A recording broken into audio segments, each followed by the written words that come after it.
Tuna ziwa Victoria linaneemesha nchi za wenzetu. Ukienda Misri, ukienda Jordan, ukienda Lebanon, ukienda Israel, source ya maji yao ni River Nile. Wana neema na wanatulisha tena sisi.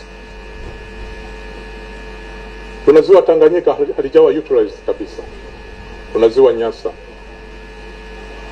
Ukiondoa maziwa, tuna mito mingi yako nchi nzima. Mito hii iko nchi nzima. Kianzia kule kaskazini, tuna mto Mara, ni mkubwa sana. Maji yake yanaenda wapi? Ukishuka kidogo, tuna mto Pangani. Maji yake yanaenda wapi? Ukishuka kidogo, tuna mto Wami. Unashuka, maji yanaenda wapi? Ukishuka kidogo, tuna mto Ruvu. Ukishuka kidogo, tuna mto Rufiji. Ukivuka kidogo, tuna mto Ruvuma.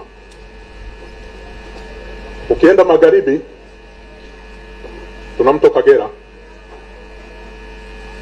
Tuna mto Ruvuvu. Tuna mto Maragarasi.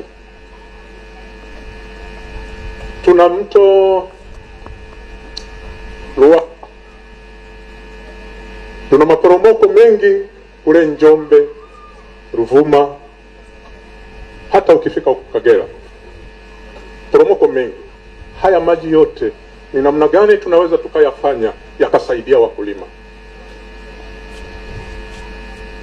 Mazao haya yatakayokuwa yanapatikana, kwa sababu yatakuwa ni mazao ya aina tofauti tofauti, yatatengeneza viwanda ndani ya nchi yetu. Viwanda vya kila sekta vitapatikana. Mainjinia wote watakuwa na kazi kule kwenye viwanda. Administrators wote watakuwa wana kazi kule. Sije hospitali zitakuwepo kule, madaktari watakuwa invited. Watoto wametuambia education is everything. Unamtaka daktari, it is education. Unamtaka engineer, utakuwa na education. Unamtaka sijina, ni education. That's it. Tukiweza kufanikiwa hili, tunaweza tukajitegemea tukawa nchi kubwa sana. Nimebahatika kwenda Vietnam. Kilimo chao chote ni cha umwagiliaji, na wanapata mazao makubwa, wana process yale mazao na mazao yanarudi tena kwetu. Na kipindi tulikuwa tumekosa hata mchele unatoka Taiwan, unatoka nchi hizo ambazo zilikuwa zinalima. Kwa nini Tanzania